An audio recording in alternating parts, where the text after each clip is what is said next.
જય હિન્દ અને જય માતાજી ડાયરાને સવારના પૂરમાં ઉઠ્યા, નવી શરૂઆત નવા દિવસથી અને નવી જગ્યાએથી મચ્છરદાની ફોલ્ડ કરીને આપણે આવેલા સીધા બ્રશ કરવા માટે. પહેલાં બ્રશ કર્યું, પછી દાઢી બનાવી, ફ્રેશ થઈને આપણે પહેલાં ઉકાળો પીધો કારણ તબિયત ખરાબ હતી. ઉકાળો પીને આયલા આપણે નાસ્તો કરવામાં. આજે નાસ્તામાં આલુ પરોઠા, ચા, બટાટાનું છૂંદો તથા પપૈયાની ચીર હતી. નાસ્તો પાણી કરીને આપણે રેડી થઈ ગયા કારણ આજે જવાનું હતું ડ્યુટીમાં. જોઈએ, નવી જગ્યા છે, નવી ડ્યુટી છે, નવો ટાસ્ક છે, એટલે ડર્યા વિના ભગવાનનું નામ લઈને હાલી ગયા આપણે ડ્યુટીમાં. ડ્યુટી પૂર્ણ કરી આવી અને સીધા વાળ કપાવવા એટલે હજામત કરવા હાયલા, કારણ કે મારા વાળ ખૂબ વધી ગયા હતા એટલે હાયલા આપણે હજામત કરવા.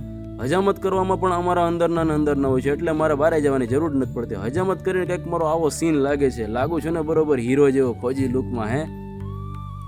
કાયમી જમવાનું તૈયાર મળી જતું હતું એટલે આજે રોટલી બનાવવામાં વારો પડી ગયો. રોટલી બનાવી કામકાજ પૂર્ણ કરી અને હાયલા આપણે નવા કેમ્પને નિહાળવા તથા જોવા અને ઠંડી હવા ખાવા માટે. કંઈક આવો છે મારા નવા કેમ્પનો સીન. મિત્રો, દરેક કેમ્પમાં એક મોટું ગ્રાઉન્ડ હોય છે અને ચારો તરફ લીલીછમ હરિયાળી હોય છે એટલે અમારો કેમ્પ બહારથી બહુ સુંદર દેખાય છે અને અંદરથી પણ સુંદર દેખાય છે. આ છે અમારા જવાન બેરેકનો બોર્ડ. વધુ સીન હું તમને આગલા વિડીયોમાં દેખાડીશ. મળી રહો અને જોડાઈ રહો. જય હિન્દ અને જય માતાજી.